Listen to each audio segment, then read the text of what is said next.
소중한 사연을 나누는 세상만사입니다.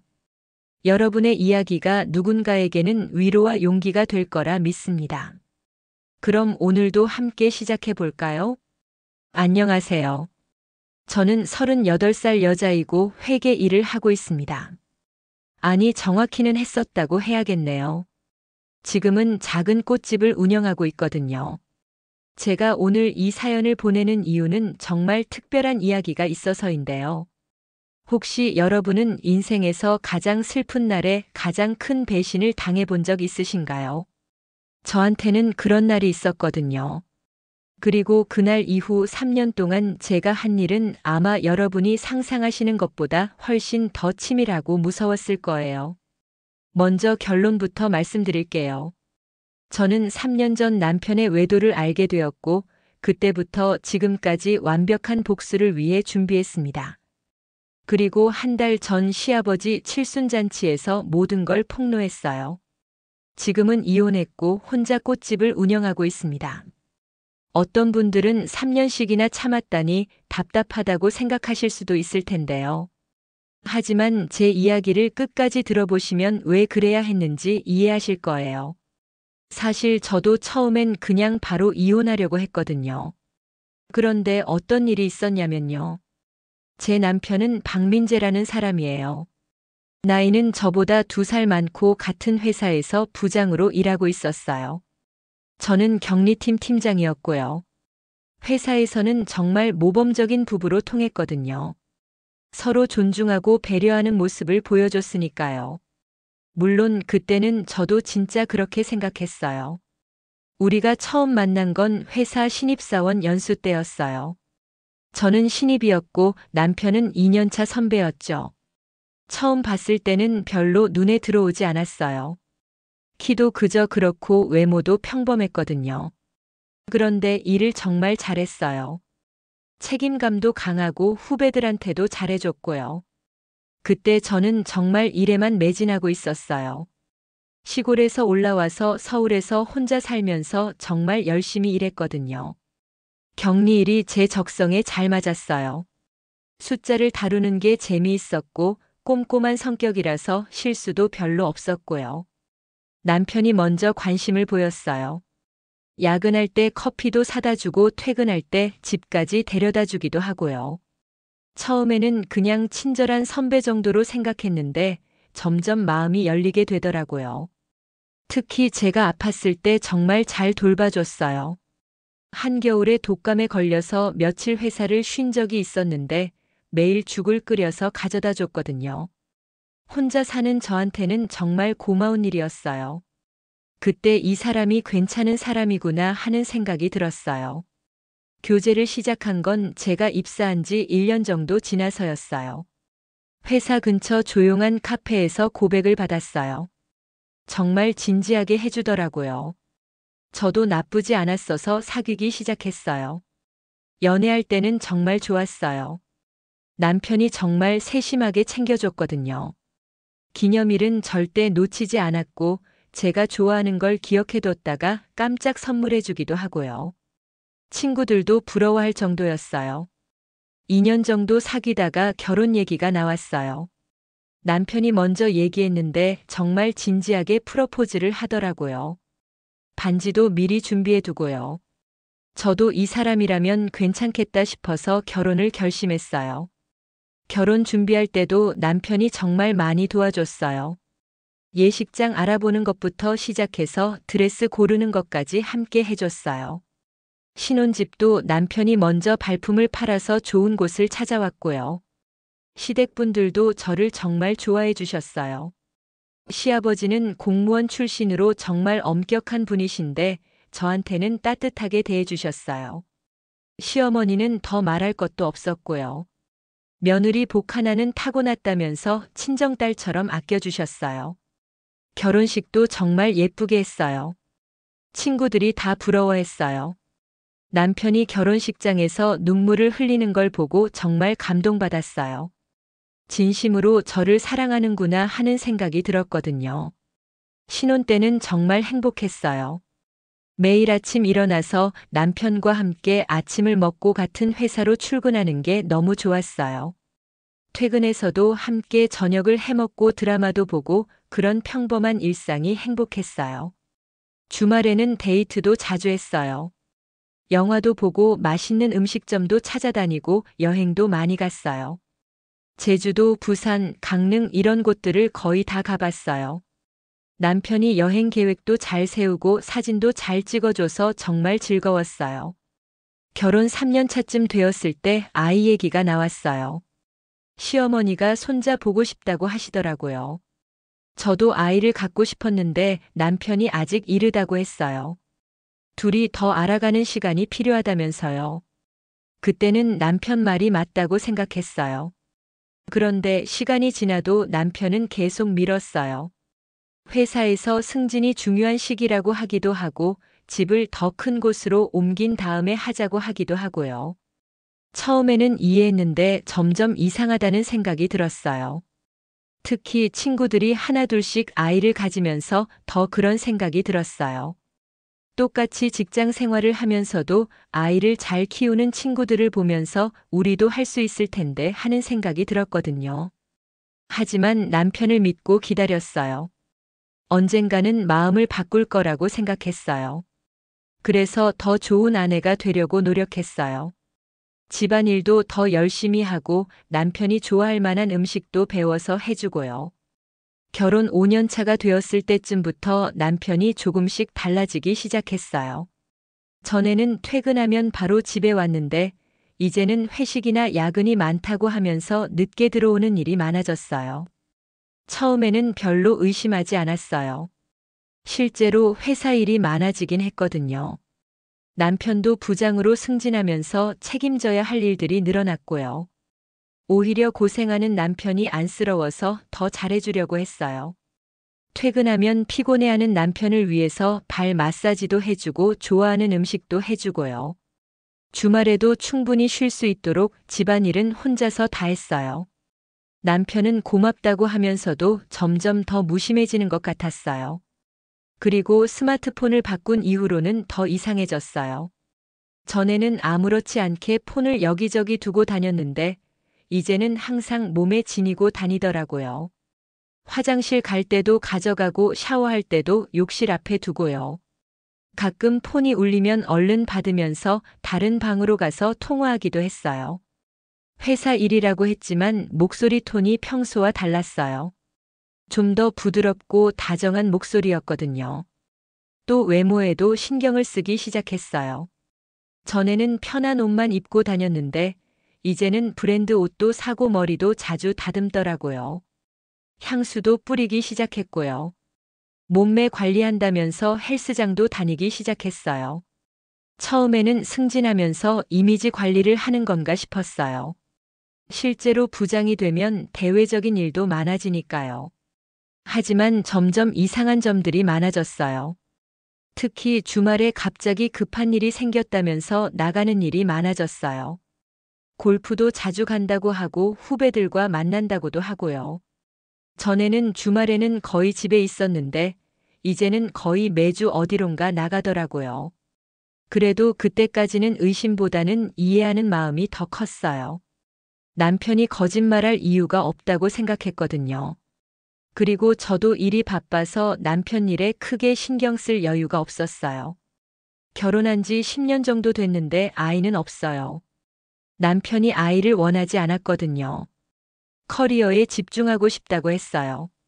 저도 일이 좋았으니까 별로 아쉽지 않았고요. 지금 생각해보니 그것도 다 핑계였던 것 같아요. 아이가 있으면 자유롭게 바람 피우기 어려우니까요. 남편은 정말 사람 좋은 척을 잘했어요. 회사에서도 인기 많고 후배들한테도 잘해주고 어른들한테도 예의 바르고요. 저한테도 겉으로는 정말 잘해줬어요. 기념일마다 꽃도 사주고 생일에는 비싼 선물도 하고요. 근데 지금 생각해보니까 그런 것들이 다 죄책감 때문이었던 것 같아요. 3년 전 그 일이 일어나기 전까지는 저도 정말 행복한 줄 알았거든요. 남편이 야근이 많다고 하면 이해했고 출장 간다고 하면 챙겨서 보내주고요. 지금 생각하면 정말 바보 같았어요. 그런데 그때는 몰랐으니까요. 그 일은 3년 전 3월에 일어났어요. 정확히는 3월 15일이었어요. 절대 잊을 수 없는 날이에요. 제 어머니가 갑자기 교통사고로 돌아가셨거든요. 정말 갑작스러운 일이었어요. 그날 아침에도 어머니와 전화 통화를 했었어요. 건강하시고 목소리도 밝으셨는데 오후에 갑자기 병원에서 연락이 온 거예요. 어머니가 길을 건드다가 사고를 당하셨다고요. 급하게 병원으로 달려갔는데 이미 돌아가신 후였어요. 그때 정말 하늘이 무너지는 것 같았어요. 아버지는 제가 어렸을 때 돌아가셔서 어머니가 저를 혼자 키우셨거든요. 정말 힘들게 키워주셨는데 아직 효도도 제대로 못했는데 그렇게 가시다니. 지금도 그 생각하면 가슴이 아파요. 어머니는 정말 강하신 분이셨어요. 아버지 돌아가신 후에 혼자서 저를 키우시면서도 절대 약한 모습을 보이지 않으셨어요. 새벽부터 밤늦게까지 일하시면서 제 학비를 대주셨고요. 덕분에 제가 대학도 나오고 좋은 직장도 다닐 수 있게 된 거예요. 어머니는 항상 제게 말씀하셨어요. 여자도 경제적으로 독립해야 한다고요. 남한테 기대지 말고 스스로 살 수 있는 능력을 기르라고요. 그래서 저도 일을 열심히 했던 거예요. 어머니의 그런 가르침이 나중에 얼마나 소중한지 알게 됐어요. 병원에서 어머니의 마지막을 확인하고 장례식 준비를 시작했어요. 친척들이 도와주시긴 했지만 상주는 저 혼자였으니까 정말 막막했어요. 그때 남편한테 연락을 했어요. 남편은 그때 출장 중이었거든요. 부산에 있다고 했어요. 중요한 거래처랑 미팅이 있다고 해서 일주일 전에 떠났었어요. 전화를 받자마자 남편이 깜짝 놀라면서 바로 올라간다고 했어요. 목소리에서 정말 놀라는 게 느껴졌어요. 그리고 걱정하는 마음도 전해졌고요. 그래서 저는 남편이 진심으로 걱정해주고 있다고 생각했어요. 바로 올라와서 함께 장례식을 치를 수 있을 거라고 생각했고요.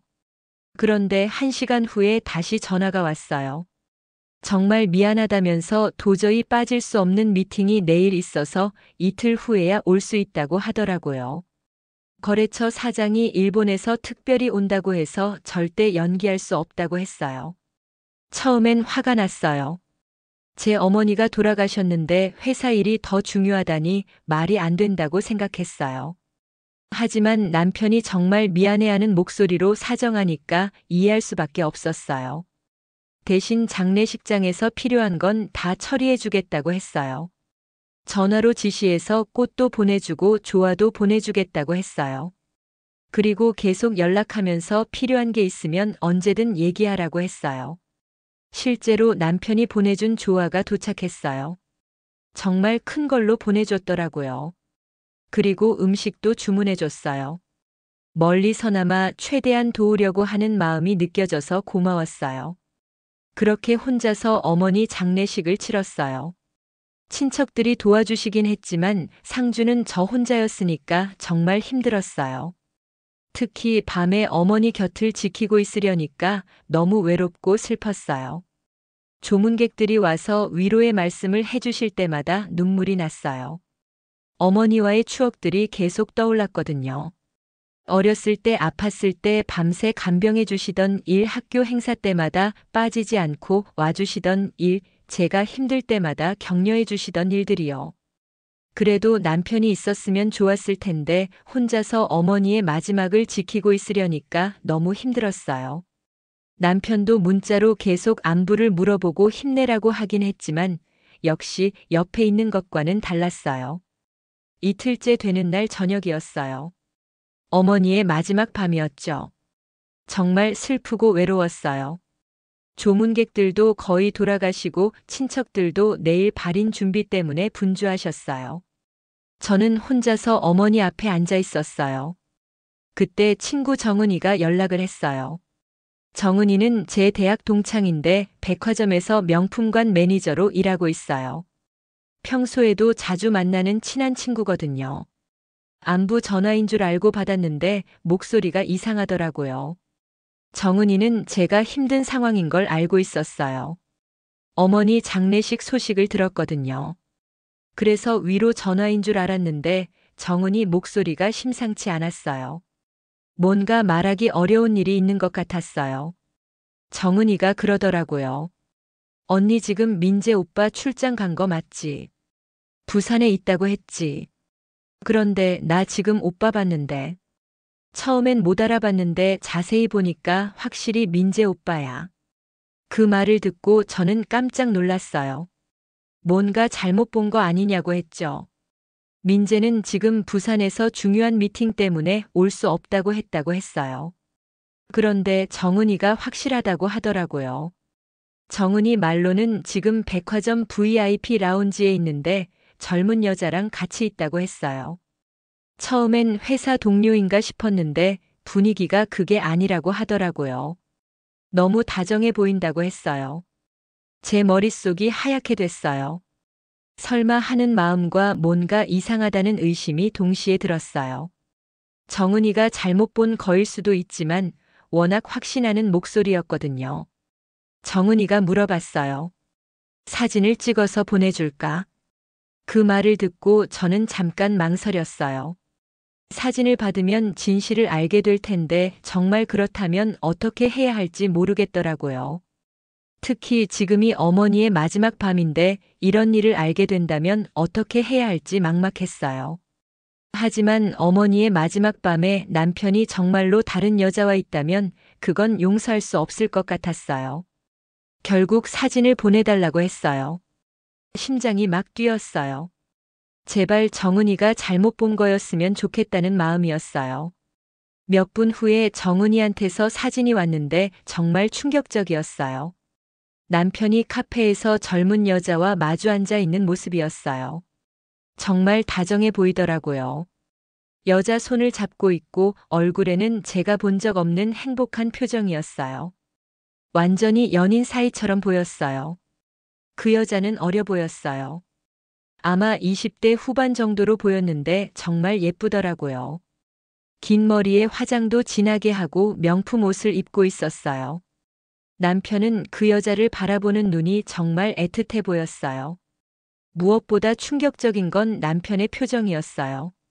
저한테는 한 번도 그런 표정을 지어준 적이 없었거든요. 정말 행복해 보였어요. 마치 세상에서 가장 소중한 사람을 바라보는 것 같은 눈빛이었어요. 그 사진을 보는 순간 정말 눈앞이 캄캄해졌어요.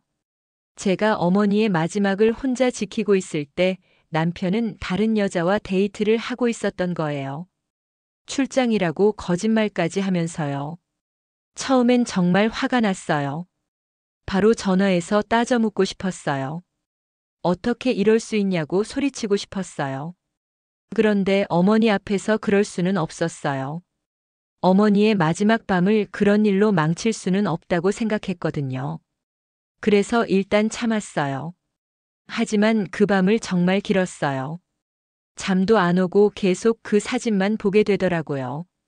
남편이 그 여자를 바라보는 눈빛이 계속 떠올랐어요. 저한테는 한 번도 그런 눈으로 보지 않았거든요. 밤새 여러 생각이 들었어요. 혹시 제가 오해하는 건 아닐까 하는 생각도 들었지만 사진 속 분위기는 명백했어요.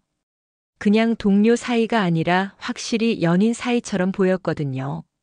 그리고 그동안 남편의 이상한 행동들이 모두 설명이 되더라고요. 폰을 조심스럽게 다룬 것, 야근과 출장이 늘어난 것, 외모에 신경 쓰기 시작한 것, 모든 게 다 이 때문이었구나 싶었어요. 다음 날 장례식을 치렀어요. 남편은 그날 저녁에야 왔어요. 정말 미안하다면서 제 손을 잡고 위로해 주더라고요. 미팅이 길어져서 늦었다고 변명했어요. 그런데 그 손길이 전혀 진실하게 느껴지지 않았어요. 몇 시간 전만 해도 다른 여자 손을 잡고 있었던 그 손이잖아요.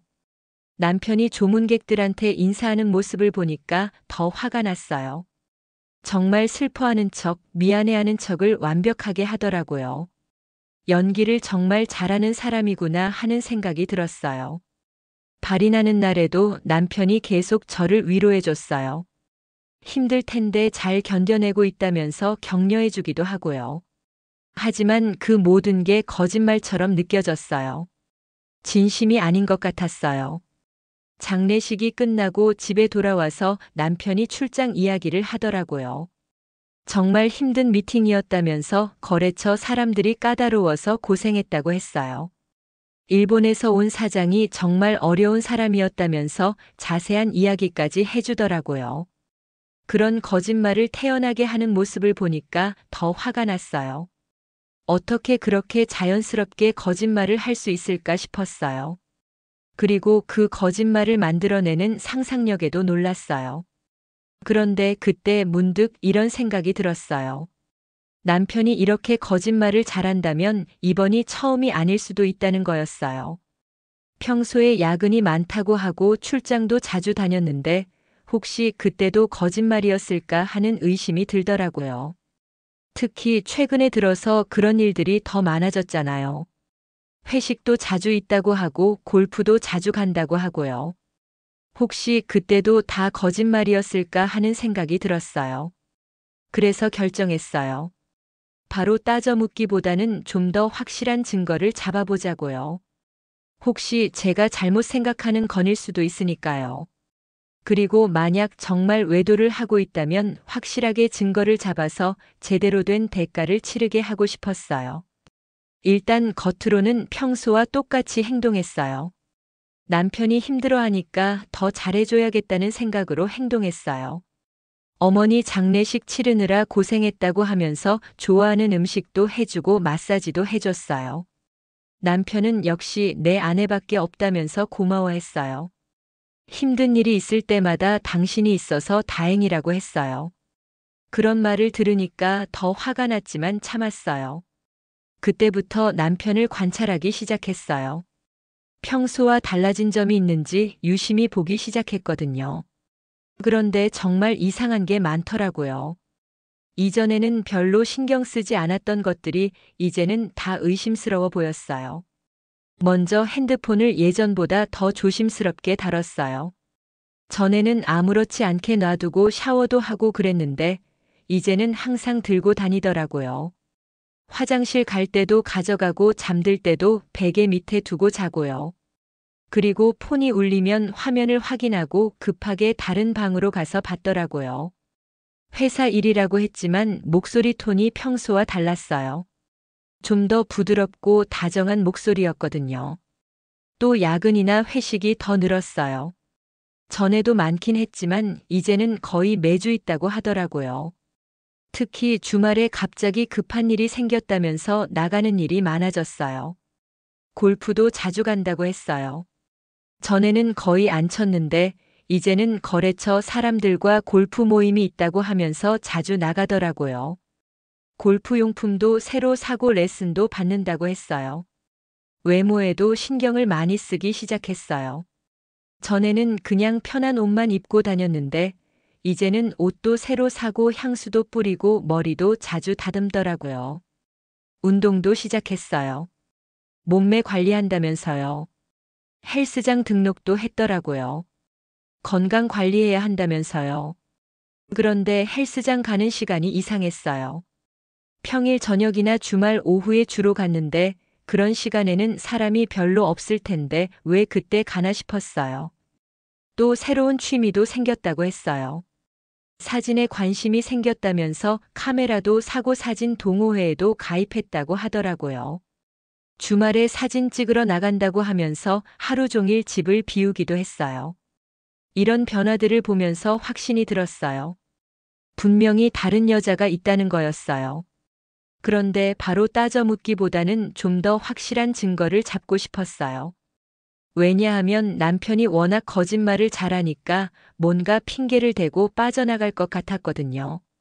그래서 정은이한테 부탁했어요. 혹시 남편이 또 그 여자랑 나타나면 알려달라고요. 정은이는 백화점에서 일하니까 그런 걸 볼 기회가 많거든요. 특히 VIP 라운지는 정은이가 관리하는 곳이라서 더 잘 볼 수 있었고요. 정은이도 저를 위해서 도와주겠다고 했어요. 그날 이후로 계속 신경 써서 봐주겠다고 했어요. 그리고 만약 또 보게 되면 바로 연락하겠다고 약속했어요. 한편으로는 제가 너무 의심병에 걸린 건 아닌가 하는 생각도 들었어요. 혹시 남편이 정말로 회사 일이 바빠서 그런 건 아닐까 싶기도 했어요. 하지만 그 사진을 보고 나니까 의심을 지울 수가 없었어요. 그리고 남편의 행동을 계속 관찰해 보니까 의심스러운 점들이 너무 많았어요. 특히 폰을 대하는 태도가 완전히 달라진 게 가장 이상했어요. 분명히 숨기고 싶은 게 있기 때문이겠죠. 한 달쯤 지났을 때 정은이한테서 연락이 왔어요. 남편이 또 그 여자랑 왔다는 거였어요. 이번에는 쇼핑을 하러 왔더라고 하더라고요. 명품 가방 매장에서 비싼 가방을 사주는 걸 봤다고 했어요. 정은이 말로는 몇백만 원짜리 가방이라고 하더라고요. 남편이 그 여자한테 이것저것 보여주면서 마음에 드는 걸 고르라고 하는 걸 봤다고 했어요. 여자는 정말 좋아하면서 남편한테 달라붙더라고 했어요. 그 말을 듣고 정말 어이없었어요. 저한테는 생일이나 기념일에 10만 원짜리 선물 사주는 것도 고민하면서 다른 여자한테는 몇백만 원짜리 가방을 사주다니요. 도대체 그 돈이 어디서 나온 건지 궁금했어요. 우리 가정 경제는 제가 관리하고 있었거든요. 남편 월급과 제 월급을 합쳐서 생활비, 적금, 대출 이자 이런 걸 다 계산해서 쓰고 있었어요. 몇백만 원이라는 큰 돈이 나간다면 분명히 알 수 있을 텐데요. 그래서 남편 통장을 확인해 봤어요. 비밀번호는 알고 있었거든요. 결혼 기념일로 해놨으니까요. 인터넷 뱅킹으로 확인해 보니까 정말 가방값으로 보이는 출금이 있더라고요. 정확히 400만 원이 나가 있었어요. 그것뿐만 아니라 다른 이상한 출금 내역도 많이 있었어요. 10만 원, 20만 원씩 자주 나간 게 있었는데 아마 데이트 비용인 것 같았어요. 호텔비로 보이는 것도 있고 고급 레스토랑에서 쓴 것 같은 것도 있었어요. 계산해 보니까 한 달에 거의 200만 원 정도를 그 여자한테 쓰고 있더라고요. 우리 가정 생활비보다 더 많은 돈이었어요. 정말 어이없었어요. 집에서는 생활비도 아끼라고 하면서 다른 여자한테는 그렇게 많은 돈을 쓰다니요. 더 자세히 조사해 보니까 신용카드 명세서에도 이상한 게 많더라고요. 제가 모르는 레스토랑, 호텔, 꽃집 이런 데서 결제한 내역이 있었어요. 분명히 그 여자와 데이트하면서 쓴 돈이겠죠. 특히 꽃집에서 쓴 돈을 보고 더 화가 났어요. 저한테는 기념일에도 시장에서 파는 싼 꽃을 사다 줬는데 그 여자한테는 비싼 꽃집에서 꽃을 사줬다니 정말 어이없었어요. 호텔 이용 내역도 정말 충격적이었어요. 시내 유명 호텔들을 정기적으로 이용하고 있더라고요. 거의 일주일에 한두 번씩은 호텔을 이용한 것 같았어요. 그때가 야근한다고 하거나 골프 간다고 했던 시간이었을 거예요. 이런 걸 보니까 남편이 얼마나 치밀하게 거짓말을 해왔는지 알 수 있었어요. 그냥 순간적인 실수가 아니라 정말 체계적으로 바람을 피우고 있었던 거예요. 그런데 그때 문득 이런 생각이 들었어요. 이렇게 증거를 잡아서 바로 이혼하면 남편이 너무 쉽게 빠져나가는 거 아닌가 하는 거였어요. 제가 그동안 받은 상처와 배신감에 비하면 너무 가벼운 처벌인 것 같았거든요. 특히 어머니 장례식 날 일을 생각하면 정말 용서할 수 없었어요. 제 인생에서 가장 슬프고 힘든 날에 남편은 다른 여자와 즐거운 시간을 보내고 있었던 거잖아요. 그것도 거짓말까지 해가면서요. 그리고 생각해 보니까 이런 일들이 언제부터 시작됐는지도 궁금했어요. 정은이가 처음 본 건 어머니 장례식 날이었지만 그보다 훨씬 전부터 시작됐을 수도 있잖아요. 그래서 더 조사해 보기로 했어요. 통장 내역과 카드 명세서를 더 오래 전 것까지 다 찾아봤어요. 그랬더니 정말 충격적인 사실을 발견했어요. 이상한 출금 내역이 거의 2년 전부터 시작됐더라고요. 처음에는 금액이 적었는데 점점 늘어나기 시작했어요. 아마 관계가 깊어지면서 더 많은 돈을 쓰게 된 것 같았어요. 그러니까 어머니 장례식 때는 이미 1년 넘게 만나고 있었던 거죠. 제가 남편을 완전히 믿고 있을 때 남편은 다른 여자와 깊은 관계를 맺고 있었던 거예요. 이 사실을 알고 나니까 정말 배신감이 컸어요. 1년 넘게 저를 속이고 거짓말을 해왔던 거잖아요. 그동안 저는 남편을 위해서 최선을 다했는데 남편은 다른 여자와 바람을 피우고 있었던 거예요. 더 자세히 조사해 보니까 남편이 그 여자한테 아파트도 얻어줬더라고요. 전세 계약서를 발견했는데 보증금만 2억 원이었어요. 그 돈도 남편이 대출받아서 준 거였고요. 정말 어이없었어요. 계약자는 그 여자 이름으로 되어 있었는데 계약금이며 보증금이며 모든 걸 남편이 댔더라고요. 사실상 남편이 그 여자한테 집을 사준 거나 마찬가지였어요. 그러니까 남편은 사실상 이중 생활을 하고 있었던 거예요. 저와는 부부로 살면서 그 여자와는 연인으로 살고 있었던 거죠. 거의 동거하는 수준이었어요. 주말에 급한 일 생겼다면서 나가는 건 다 그 여자 만나러 가는 거였고요. 이런 걸 알고 나니까 정말 분노가 치밀어 올랐어요. 하지만 참았어요. 아직 때가 아니라고 생각했거든요. 좀 더 확실한 증거를 모아서 남편이 변명의 여지가 없게 만들고 싶었어요. 그리고 단순히 이혼하는 것보다는 남편이 제대로 된 대가를 치르게 하고 싶었어요.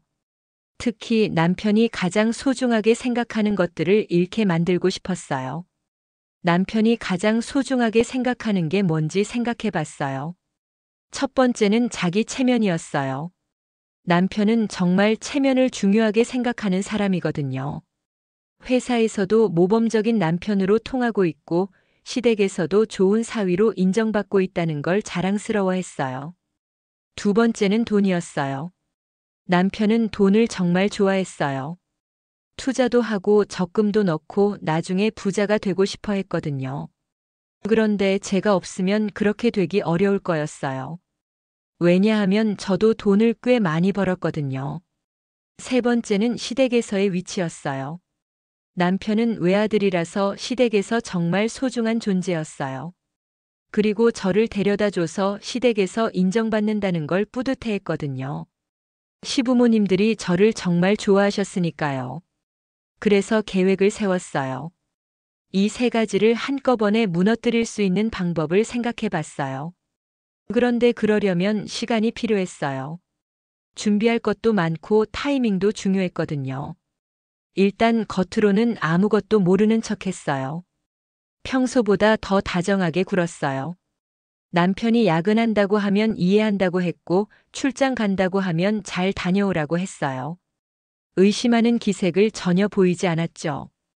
오히려 더 헌신적인 아내가 되려고 노력했어요. 남편이 좋아하는 음식도 더 자주 해줬고 마사지도 자주 해줬어요. 시댁 일에도 더 열심히 했어요. 시어머니 생신 때는 평소보다 더 비싼 선물을 사드렸어요. 시아버지가 편찮으실 때는 매일 병원에 갔어요. 시댁 대소사에는 빠지지 않고 참석했어요. 남편은 그런 제 모습을 보면서 정말 고마워했어요. 역시 내 아내밖에 없다면서 자랑스러워했어요. 회사 사람들한테도 저 자랑을 많이 했다고 하더라고요. 하지만 속으로는 계속 복수를 준비하고 있었어요. 남편의 외도 증거를 더 많이 모았고 재정 상황도 자세히 파악했어요. 특히 남편이 그 여자한테 얼마나 많은 돈을 쓰고 있는지 정확히 계산했어요. 정은이의 도움으로 남편과 그 여자의 만남을 계속 추적했어요. 정은이가 백화점에서 일하니까 그들이 만날 때마다 볼 수 있었거든요. 그리고 사진도 찍어서 보내줬어요.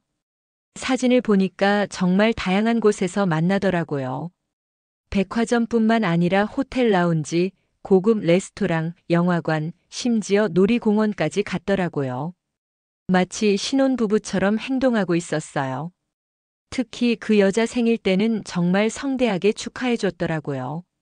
비싼 레스토랑에서 식사하고 케이크도 주문하고 선물도 여러 개 줬어요. 저 생일 때보다 훨씬 더 많이 신경 써주더라고요. 그런 모습들을 보면서 정말 화가 났지만 계속 참았어요. 언젠가는 모든 걸 다 돌려받을 거라는 생각으로 버텼어요. 1년 넘게 더 준비했어요. 그동안 저는 완벽한 아내 연기를 했어요. 남편이 좋아할 만한 일들을 더 많이 했죠.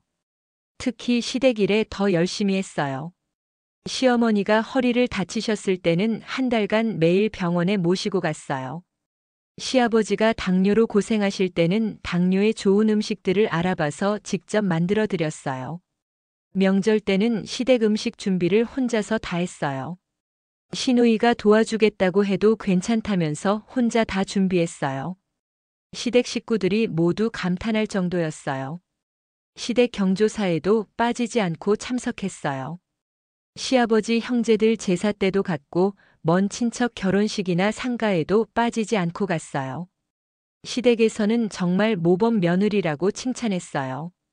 남편 회사 일에도 더 관심을 가졌어요. 남편 부하 직원들 생일이나 특별한 날에는 선물을 준비해서 보내기도 했어요. 회사 행사 때는 음식을 만들어서 보내기도 했어요. 덕분에 남편은 회사에서 정말 좋은 평가를 받았어요. 아내가 이렇게 내조를 잘해주니까 일에도 집중할 수 있다고 칭찬받았어요. 승진에도 도움이 많이 됐다고 하더라고요. 남편은 그런 저를 보면서 정말 뿌듯해했어요. 사람들 앞에서 저 자랑을 정말 많이 했어요. 세상에서 가장 좋은 아내를 만났다면서 자랑했어요. 어느 날 남편 회사 사람들과 식사를 할 기회가 있었어요. 그때 남편이 제 앞에서 제 자랑을 늘어놓기 시작했어요. 우리 수연이 덕분에 제가 이렇게 삽니다. 집안일은 물론이고 시부모님까지 극진히 모시죠. 그 말을 듣고 저는 웃으며 말했어요. 제가 해야 할 일인걸요. 우리 부장님 어깨가 올라가는 걸 보니 저도 기분이 좋네요.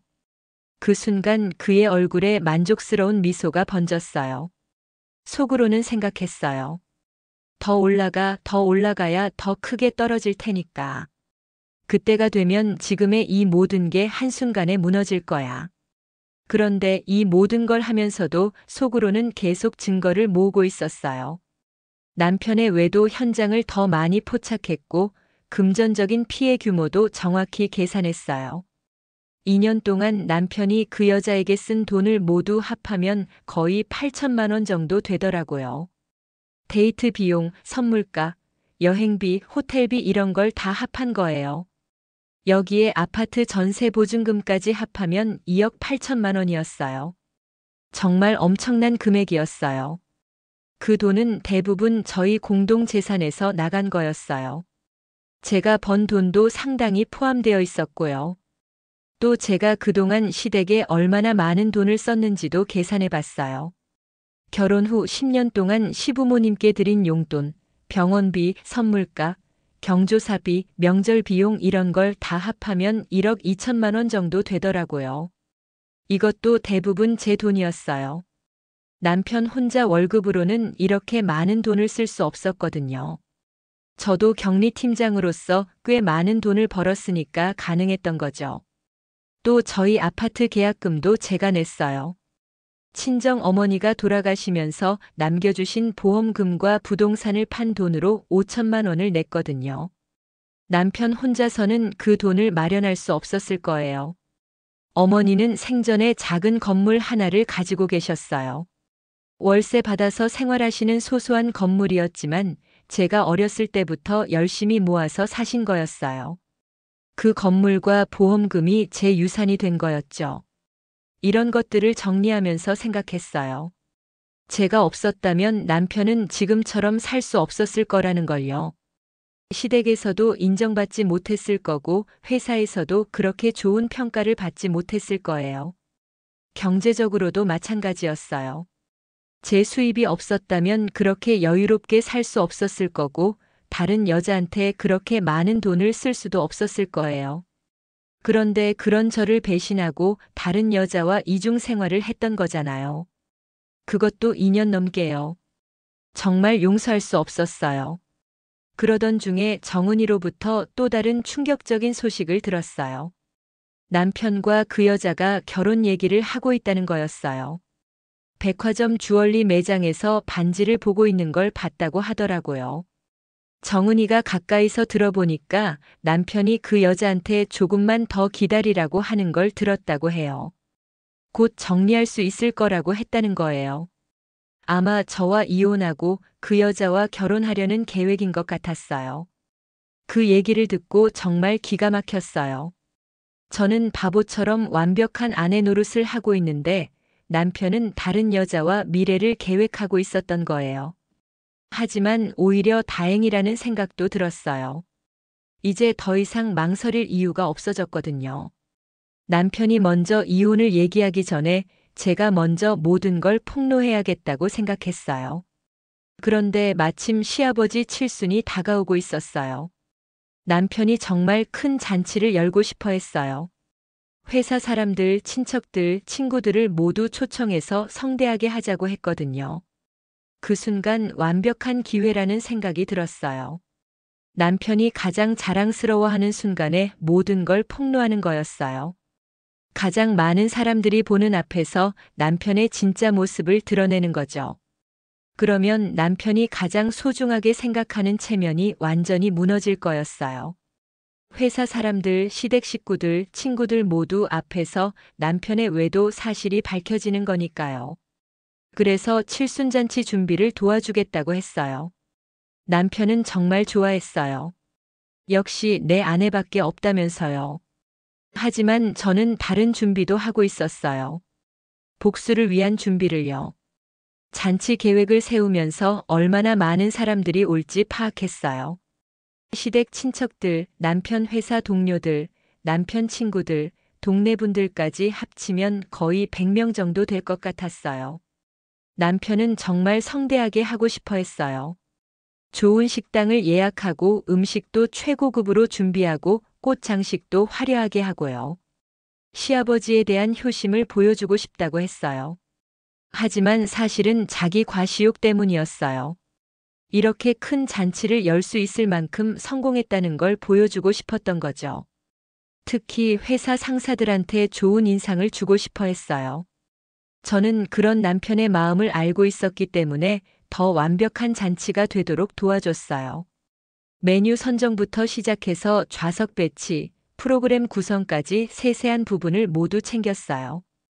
특히 프레젠테이션 장비도 준비했어요. 시아버지의 일생을 소개하는 영상을 만들어서 보여주자고 제안했거든요. 남편은 정말 좋은 아이디어라며 칭찬했어요. 하지만 제가 진짜 준비하고 있는 건 따로 있었어요. 남편의 외도 증거들을 정리해서 프레젠테이션으로 만드는 거였어요. 모든 사람들이 한눈에 알아볼 수 있도록 말이에요. 먼저 모든 증거를 시간순으로 정리했어요. 남편의 외도가 언제 시작됐는지, 어떻게 발전했는지, 얼마나 많은 돈을 썼는지 구체적인 데이터와 함께 보여줄 수 있게 했어요. 사진들도 정리했어요. 정은이가 찍어준 사진들, 통장 내역 캡처, 신용카드 명세서, 호텔 영수증, 선물 구매 내역 이런 것들을 모두 스캔해서 디지털 파일로 만들었어요. 또 제가 그동안 시댁에 얼마나 헌신했는지도 정리했어요. 10년간 쓴 돈, 시간, 노력 이런 걸 구체적인 숫자로 보여줄 수 있게 했어요. 사람들이 한눈에 알아볼 수 있도록요. 그리고 변호사도 미리 상담받았어요. 이혼할 때 필요한 절차와 위자료 청구 방법 이런 걸 알아봤어요. 남편의 외도가 명확하니까 위자료를 받을 수 있을 거라고 했어요. 특히 남편이 공동재산을 무단으로 사용한 부분도 문제가 될 수 있다고 했어요. 2억 8천만 원이라는 큰 금액을 배우자 동의 없이 다른 여자한테 쓴 거니까 재산분할 때 유리할 거라고 했어요. 마지막으로 제 앞으로의 계획도 세웠어요. 이혼 후에 어떻게 살지 생각해 봤어요. 다행히 친정 어머니가 남겨주신 건물이 있어서 경제적으로는 큰 문제가 없을 것 같았어요. 그 건물에서 작은 사업을 해볼 생각도 있었어요. 어렸을 때부터 꽃을 좋아했는데 꽃집을 해보고 싶었어요.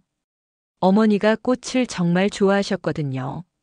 어머니를 기리는 의미도 있을 것 같았어요. 모든 준비가 끝나고 나니까 마음이 이상했어요. 한편으로는 떨렸고 한편으로는 시원했어요. 드디어 3년간 참아온 모든 걸 터뜨릴 수 있다는 생각에 가슴이 두근거렸어요. 칠순잔치 일주일 전부터는 정말 바쁘게 준비했어요. 겉으로는 남편을 도와서 완벽한 잔치를 만들려고 하는 것처럼 보였지만 실제로는 복수를 위한 준비였어요.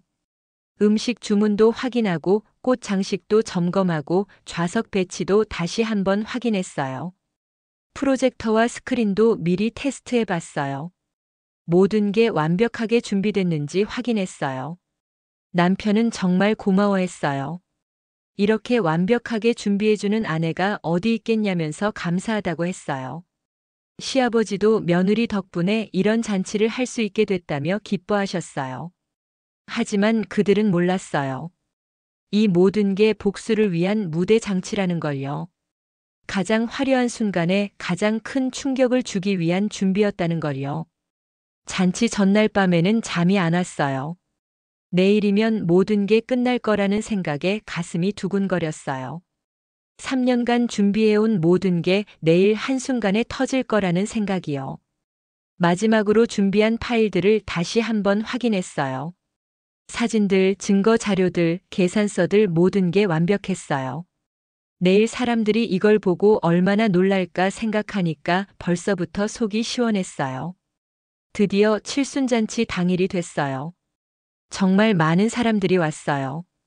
시댁 친척들, 남편 회사 사람들, 친구들, 동네 분들까지 거의 100명 정도 됐어요. 남편은 정말 뿌듯해했어요. 식당도 정말 화려하게 꾸며졌어요. 꽃 장식도 예쁘고 음식도 푸짐했어요.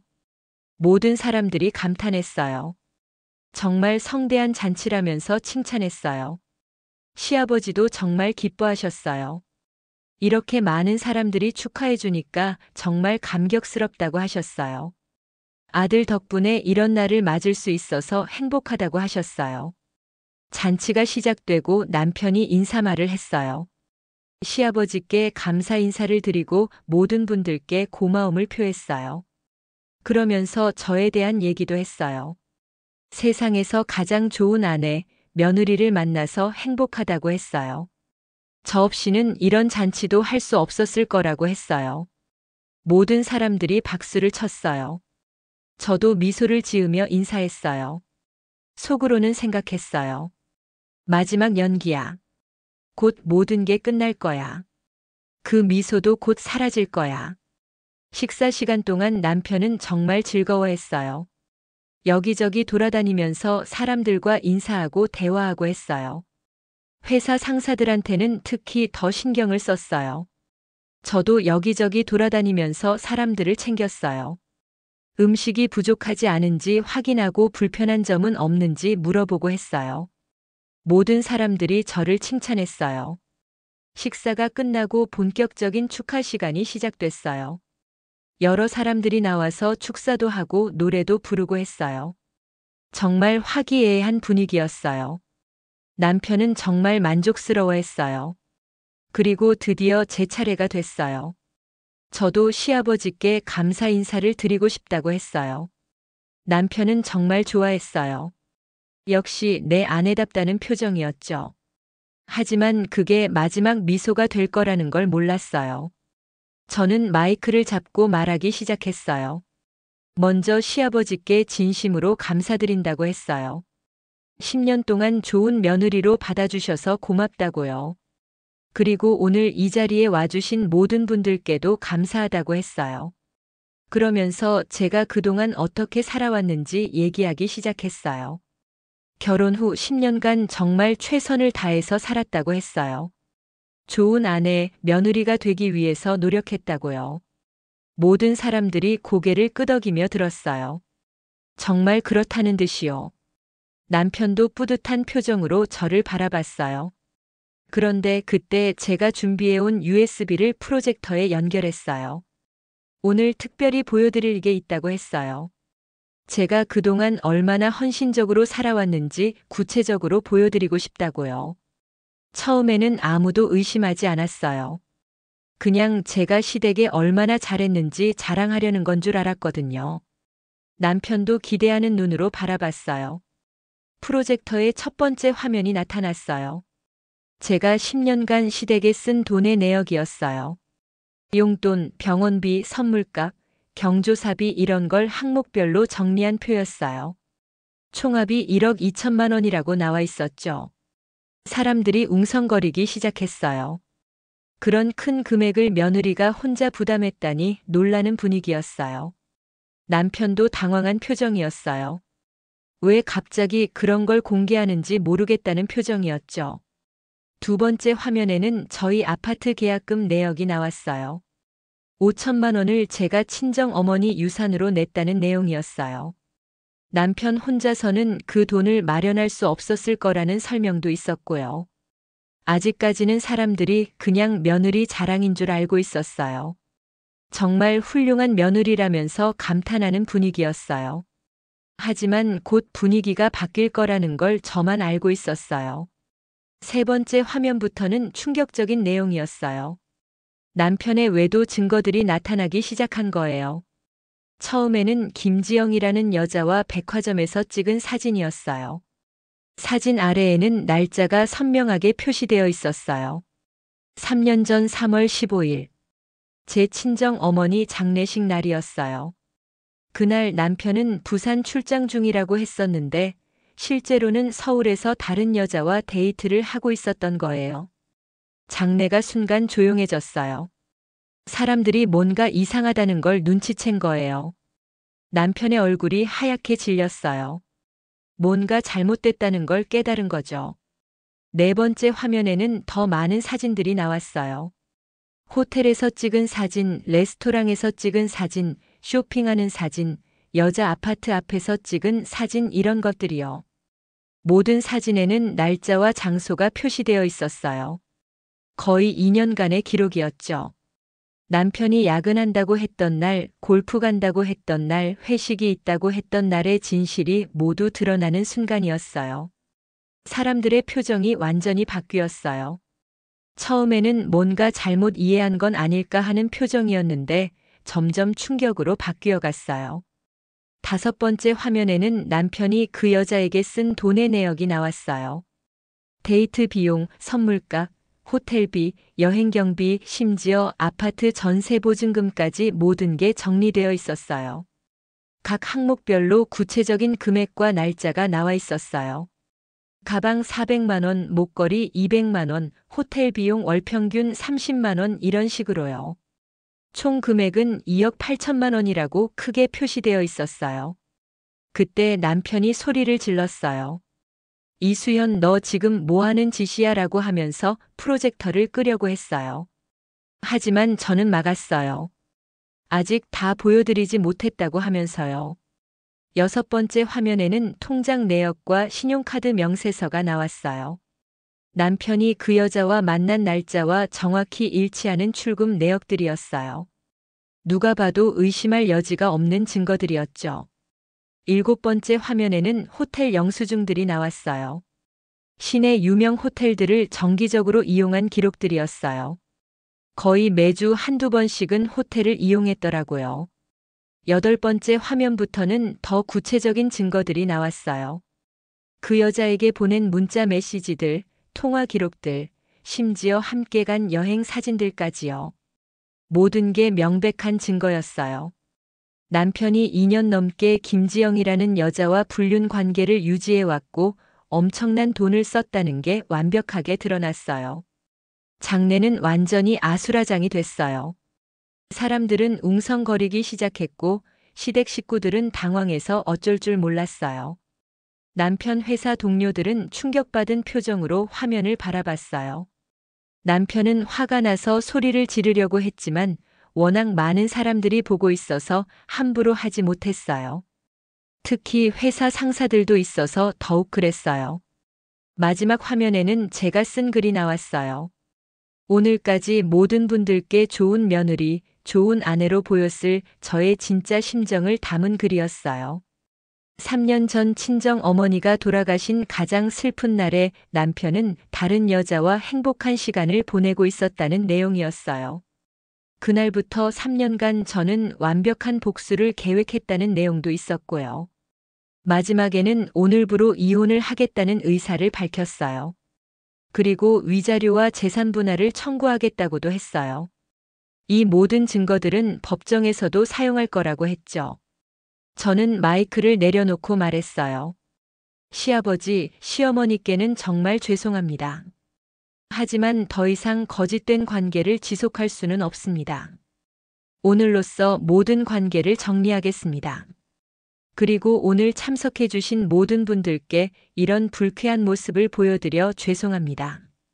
하지만 진실을 알려드리는 게 맞다고 생각했어요. 장례는 정말 난리가 났어요.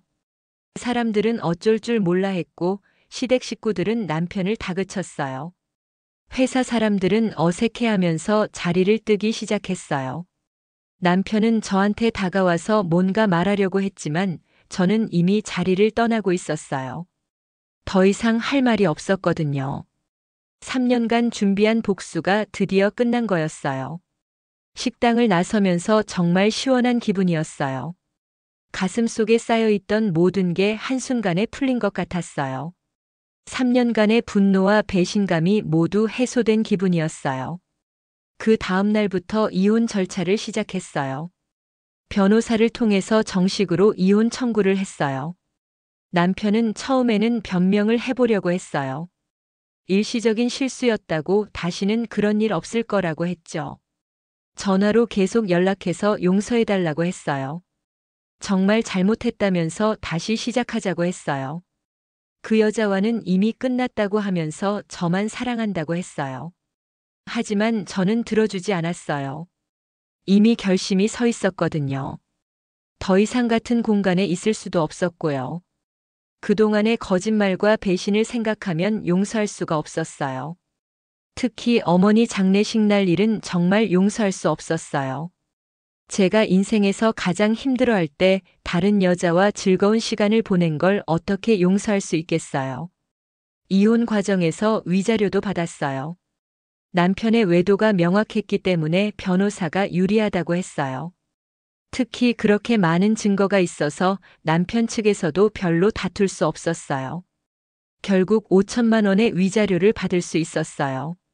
원래는 더 많이 요구할 수도 있었지만 빨리 정리하고 싶어서 적당한 선에서 합의했어요. 재산 분할도 했어요. 아파트는 팔아서 반으로 나누기로 했어요. 하지만 제가 계약금을 냈던 부분은 별도로 인정받았어요. 결국 더 많은 몫을 가져갈 수 있었죠. 남편이 그 여자한테 쓴 2억 8천만 원에 대해서도 보상을 받았어요.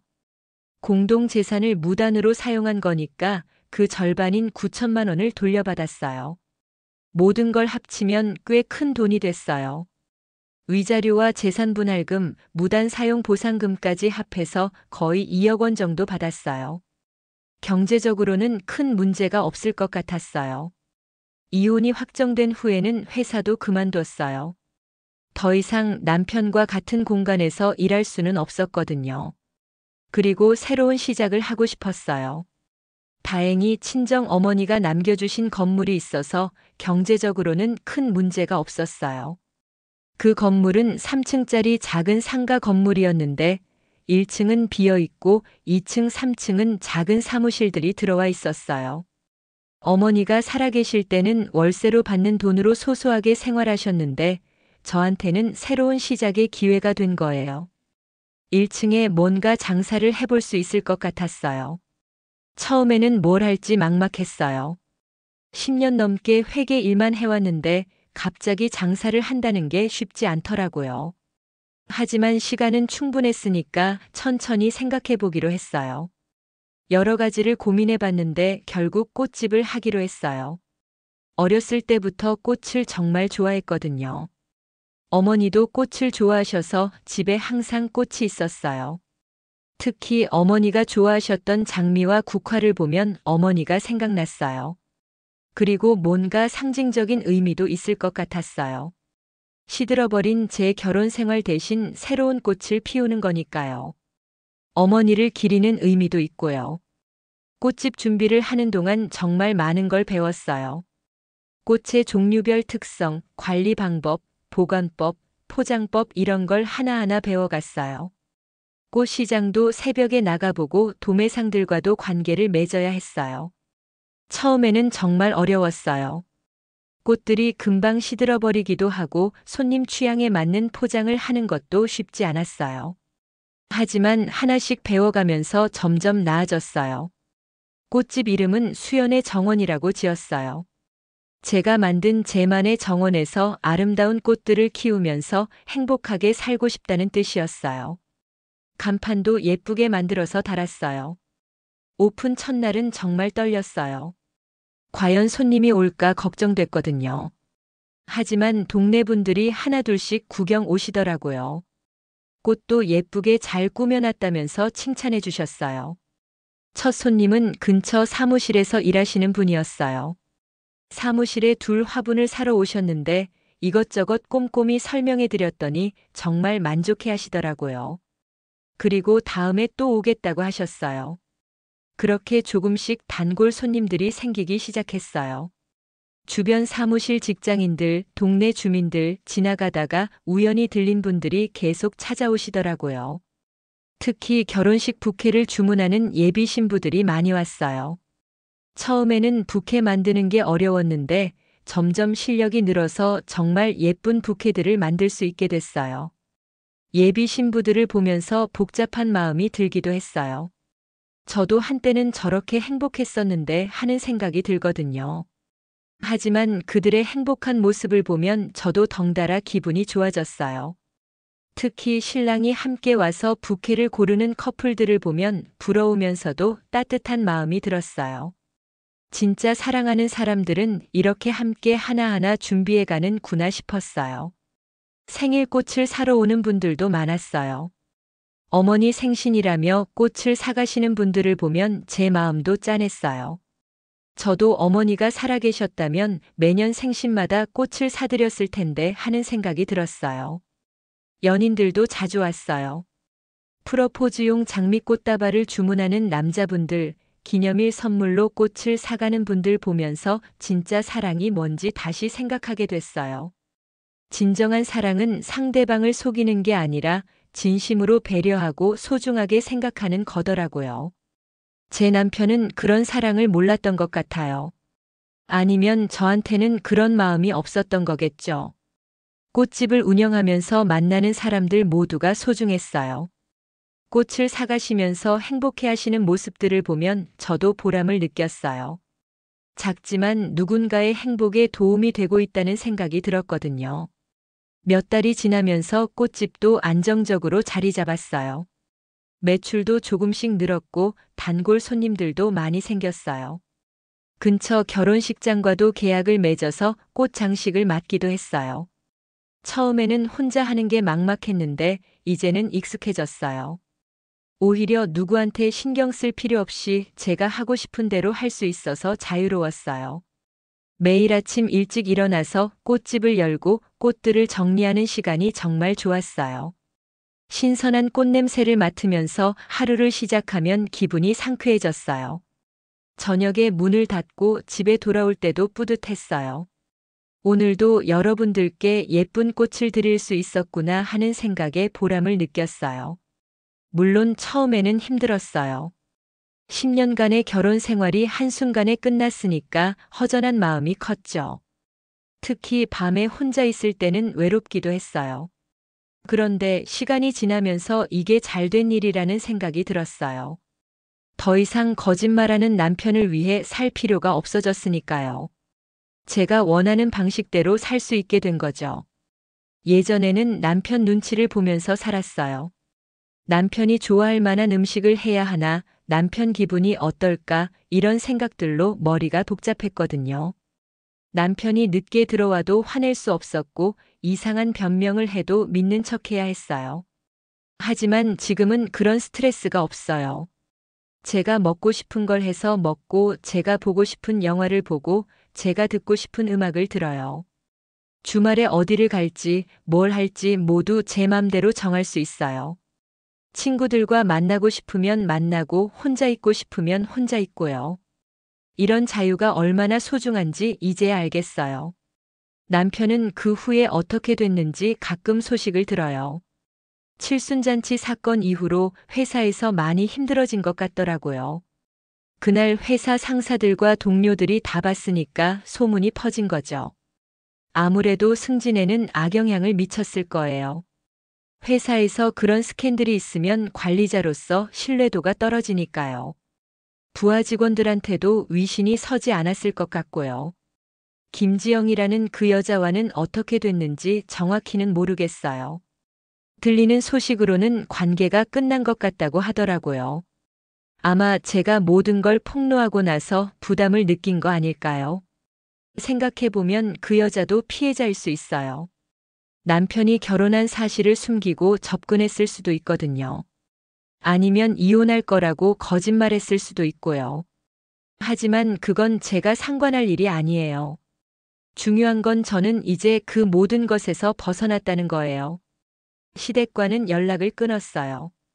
처음에는 시어머니가 몇 번 연락을 해서 미안하다고 하시더라고요. 아들이 잘못했다면서 용서해달라고도 했어요. 시어머니 입장에서는 정말 당황스러우셨을 거예요.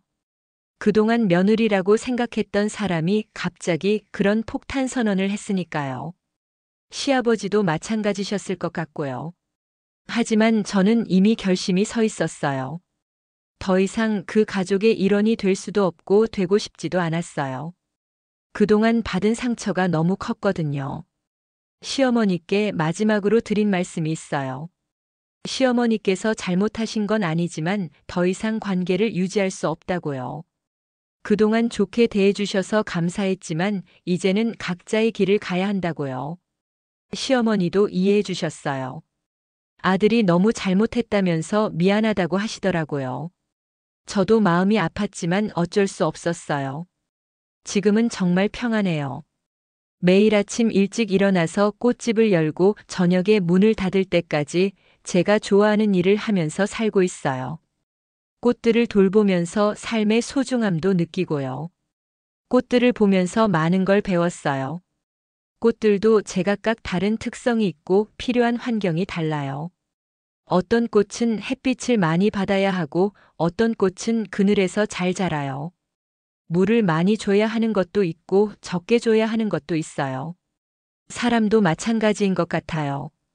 각자 다른 환경에서 다른 방식으로 살아가야 하는 거죠. 저도 이제 제게 맞는 환경을 찾은 것 같아요. 가끔은 새로운 인연에 대한 생각도 해봐요. 꽃집에 오는 손님 중에는 괜찮은 분들도 있거든요. 정중하게 꽃을 고르시고 직원들한테도 친절하게 대하시는 분들 보면 좋은 인상을 받기도 해요. 하지만 아직은 혼자 사는 게 편해요. 누군가를 위해서 희생하거나 맞춰주는 것보다는 제가 원하는 대로 사는 게 좋거든요. 언젠가는 정말로 저를 소중하게 생각해주는 사람을 만날 수도 있겠지만 지금은 급하지 않아요. 무엇보다 이번 일을 통해서 배운 게 많아요. 사람을 너무 쉽게 믿으면 안 되겠다는 것, 그리고 자신을 소중하게 생각해야 한다는 것이요. 전에는 남편을 위해서라면 뭐든지 할 수 있다고 생각했어요. 제가 조금 희생하더라도 남편이 행복하면 된다고 생각했거든요. 하지만 그게 잘못된 생각이었어요. 진정한 사랑은 일방적인 희생이 아니라 서로를 존중하고 배려하는 거더라고요. 한쪽만 희생하는 관계는 건강하지 않아요. 친구들은 제가 너무 차갑게 복수했다고 하기도 해요. 좀 더 대화로 풀 수 있었을 텐데 왜 그렇게까지 했냐고 하죠. 하지만 저는 후회하지 않아요. 만약 그냥 조용히 이혼했다면 남편은 별로 타격을 받지 않았을 거예요. 오히려 짐이 덜어져서 더 자유로웠을지도 몰라요. 그 여자와 당당하게 재혼할 수도 있었을 거고요.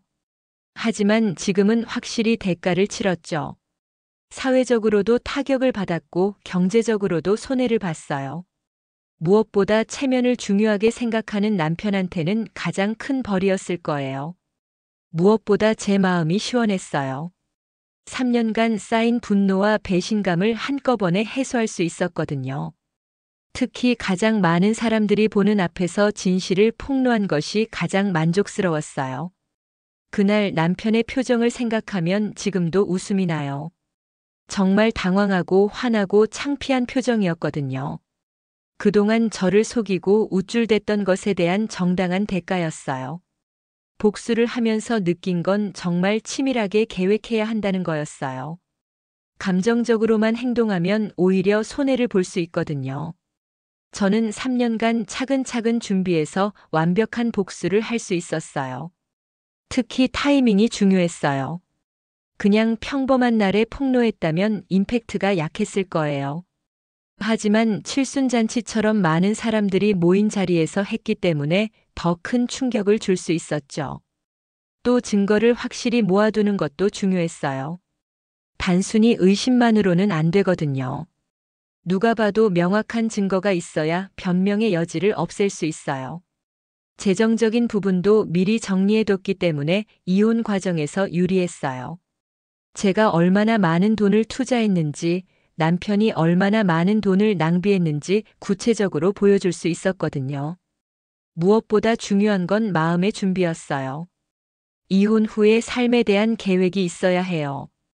그냥 복수만 하고 끝나면 결국 자신이 손해를 보게 되거든요.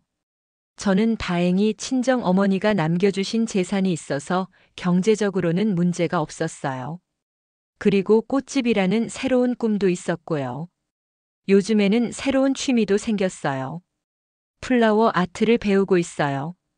꽃으로 여러 가지 작품을 만드는 거예요. 정말 재미있어요. 꽃들을 이용해서 그림도 만들고 조각품도 만들고요. 손님들한테도 좋은 반응을 얻고 있어요. 단순히 꽃만 파는 게 아니라 예쁘게 포장해주고 메시지 카드도 써드리고 하니까 더 좋아하시더라고요. 특히 어르신들이 좋아하세요. 손자, 손녀 생일에 꽃다발을 사가실 때 정성스럽게 포장해드리면 정말 기뻐하시거든요. 그런 모습을 보면 저도 덩달아 기분이 좋아져요. 앞으로는 플라워 클래스도 열어볼 생각이에요. 꽃꽂이를 배우고 싶어 하는 분들이 꽤 많거든요. 동네 주민들 중에서도 관심 있어 하시는 분들이 있어서 한번 시작해 보려고 해요. 새로운 도전이 될 것 같아요. 지금까지는 꽃을 파는 일만 했는데 이제는 사람들한테 꽃꽂이를 가르쳐 드리는 거니까 또 다른 보람이 있을 것 같아요. 인생이 참 재미있는 것 같아요. 몇 년 전만 해도 제가 이런 일을 하게 될 줄 상상도 못 했거든요. 그때는 그저 남편을 위해 사는 게 전부였으니까요. 하지만 지금은 진짜 제 인생을 살고 있다는 느낌이에요.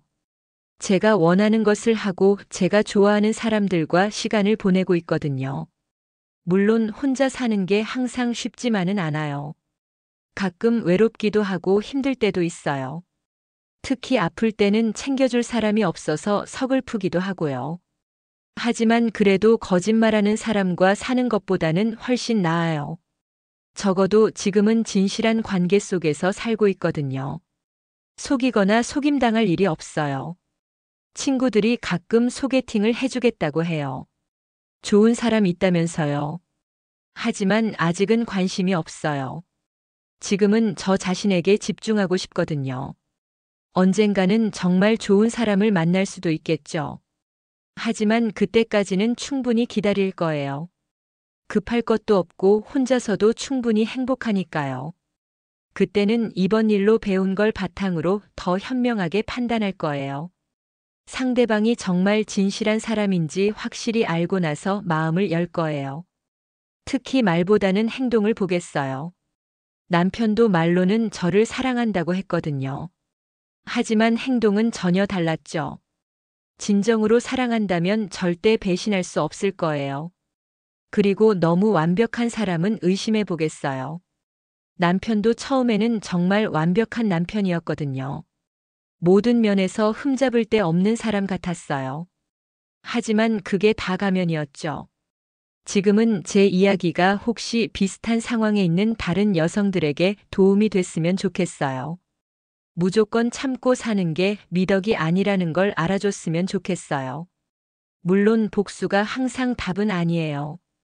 상황에 따라서는 조용히 이혼하는 게 나을 수도 있어요.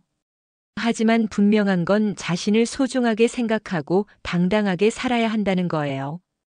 특히 상대방의 외도를 알게 됐을 때 자책하지 마세요. 내가 부족해서 바람을 피웠나 하는 생각은 절대 하지 마시고요. 바람을 피우는 건 그 사람의 인격 문제지 여러분 탓이 아니에요. 그리고 혼자서 끙끙 앓지 마시고 주변 사람들한테 도움을 요청하세요. 저도 정은이가 도와줘서 확실한 증거를 잡을 수 있었거든요. 믿을 만한 친구나 가족한테 상황을 얘기하고 조언을 구하세요. 경제적인 준비도 미리 해두세요. 갑자기 혼자 살게 될 상황에 대비해서 적금도 넣고 자격증도 따고 그런 준비가 필요해요. 저는 다행히 직장이 있고 친정 어머니 유산도 있어서 괜찮았지만요. 무엇보다 용기를 내세요. 처음에는 두렵고 막막할 수 있지만 해보면 생각보다 괜찮을 거예요. 저도 처음에는 혼자 사는 게 무서웠는데 지금은 오히려 더 자유롭고 행복해요. 저는 이제 정말 감사한 마음으로 살고 있어요. 힘든 시간을 견뎌낸 제 자신에게도 고맙고 새로운 기회를 주신 것에도 감사해요. 특히 친정 어머니께 정말 감사해요. 어머니가 남겨주신 것들 덕분에 새로운 시작을 할 수 있었거든요. 어머니의 사랑이 저를 지켜준 것 같아요. 어머니가 살아계셨다면 제 결정을 어떻게 생각하셨을까 가끔 생각해봐요. 아마 저를 이해해 주셨을 것 같아요. 어머니도 강한 분이셨거든요. 아버지 돌아가신 후에 혼자서 저를 키우신 걸 보면 알 수 있어요. 그리고 어머니가 항상 말씀하셨던 것처럼 경제적으로 독립하라는 가르침이 얼마나 중요한지 이제야 알겠어요. 만약 제가 경제력이 없었다면 그렇게 당당하게 이혼할 수도 없었을 거예요. 매일 저녁 꽃집 문을 닫고 어머니 사진 앞에 앉아서 하루 일과를 얘기해 드려요. 오늘은 어떤 손님이 왔고 어떤 꽃을 팔았고 하는 얘기들을요. 어머니가 들어주시는 것 같아서 마음이 편해져요. 앞으로의 계획은 꽃집을 더 키워보는 거예요. 지금은 작은 가게지만 언젠가는 지점도 내고 싶어요. 더 많은 사람들한테 아름다운 꽃을 선사하고 싶거든요. 그리고 플라워 아트 작품 전시회도 열어보고 싶어요. 제가 만든 작품들을 많은 사람들이 볼 수 있도록요. 꽃으로 만든 예술품들이 사람들한테 기쁨을 줄 수 있을 것 같아요. 또 꽃꽂이 책도 써보고 싶어요. 초보자들도 쉽게 따라할 수 있는 꽃꽂이 방법들을 정리해서 책으로 내면 의미 있을 것 같아요. 이런 계획들을 세우고 있으면 정말 설레어요. 예전에는 남편 눈치만 보면서 살았는데 지금은 제 미래를 제가 계획할 수 있게 됐거든요. 매일 아침 일어날 때마다 오늘은 뭔가 새로운 일이 일어날 것 같은 기대감이 있어요. 그런 감정이 얼마나 소중한지 이제야 알겠어요. 꽃집에서 만나는 모든 분들도 소중해요. 단골 손님들은 이제 가족 같은 느낌이에요. 제 안부도 물어봐 주시고 새로운 꽃이 들어오면 관심도 가져주시고요. 특히 혼자 사시는 할머니, 할아버지들이 오시면 정말 반가워요. 꽃을 사가시면서 이런저런 얘기도 하시고 때로는 제 걱정도 해주시거든요. 어떤 할머니는 제가 혼자 산다는 얘기를 듣고 밑반찬을 해서 갖다 주시기도 해요. 그런 따뜻함을 받으면 정말 감동이에요. 이런 작은 행복들이 쌓이면서 제 삶이 점점 풍요로워지고 있어요. 예전에는 남편 하나에만 매달려 살았는데 지금은 훨씬 다양한 사람들과 관계를 맺으면서 살고 있어요. 물론 아직도 가끔은 옛 생각이 나요. 남편과 처음 만났을 때, 결혼했을 때의 행복했던 기억들이요. 그때는 정말 사랑한다고 생각했거든요. 하지만 지금 생각해보면 그것도 착각이었던 것 같아요. 진짜 사랑이었다면 저를 그렇게 배신할 수는 없었을 거예요. 특히 제 어머니 장례식 날에 다른 여자와 있을 수는 없었겠죠. 그래서 이제는 그 시절을 그리워하지 않아요. 오히려 그때 알게 돼서 다행이라고 생각해요. 더 늦었다면 더 큰 상처를 받았을 수도 있으니까요. 지금의 저는 그 어느 때보다 강해요. 힘든 일이 생겨도 스스로 해결할 수 있다는 자신감이 생겼거든요. 누군가에게 의존하지 않고도 얼마든지 행복할 수 있다는 걸 알게 됐어요. 제 이야기가 너무 길었네요. 하지만 이런 얘기를 할 곳이 많지 않아서 이렇게 사연으로 보내게 됐어요. 혹시 듣고 계시는 분들 중에 비슷한 상황에 계신 분이 있다면 용기를 내시길 바라요. 무조건 복수하라는 건 아니에요. 하지만 자신을 소중하게 생각하고 당당하게 사시길 바라요. 다른 사람을 위해 자신의 인생을 포기할 필요는 없어요. 그리고 혹시 지금 힘든 시간을 보내고 계신 분이 있다면 포기하지 마세요. 분명히 좋은 날이 올 거예요. 저도 그랬거든요. 가장 힘들었던 순간을 지나고 나니까 더 아름다운 날들이 기다리고 있었어요. 모든 분들이 자신을 사랑하며 행복하게 사시길 진심으로 바랍니다. 그리고 진정한 사랑이 뭔지 아시길 바라요. 서로를 속이고 배신하는 게 아니라 진심으로 존중하고 아끼는 게 사랑이에요. 제 이야기는 여기서 끝이에요. 긴 얘기 들어주셔서 정말 감사해요. 혹시 비슷한 상황에 계신 분들에게 작은 도움이 되었기를 바라고요. 마지막으로 하고 싶은 말은 여러분 모두 자신만의 아름다운 정원을 가꾸시길 바란다는 거예요. 저에게는 꽃집이 그런 곳이 됐어요. 여러분도 각자의 방식으로 행복한 공간을 만들어 가시길 바라요. 오늘도 제 작은 꽃집에서는 아름다운 꽃들이 여러분을 기다리고 있어요. 언젠가 기회가 되시면 수연의 정원에 들러주세요. 예쁜 꽃과 함께 따뜻한 이야기를 나눌 수 있을 거예요. 다시 한번 긴 이야기 들어주셔서 감사하고 모든 분들의 행복을 진심으로 기원합니다. 감사합니다. 영상이 재미있으셨다면 구독과 좋아요, 댓글까지 부탁드리고 오늘도 건강하고 행복한 하루 되시길 바랍니다.